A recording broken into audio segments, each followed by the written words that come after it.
54. The moon. This is Makki Surah revealed in the early Makkan period. It has 55 verses in 3 sections. The surah talks about the approaching Day of Judgment. It describes some of the scenes of that day. It also tells us that Allah's judgment may come here and now.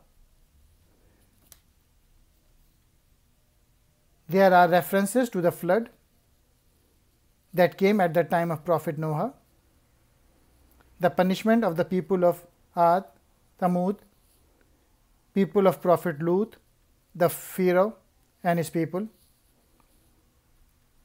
It ends with the good news for the believers who will be near their Lord in the gardens of bliss. Introduction to the sections. Number 1. The Day of Judgment is near. References to the Prophet Noah and to the tribe of Ad.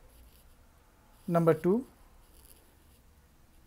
References to the Thamud tribe, Prophet Lut and his people. Number 3. Pharaoh and his arrogance. The opponents in Makkah are told whether they think they are better or more powerful than those nations. The wrongdoers did suffer the consequences of their evil deeds.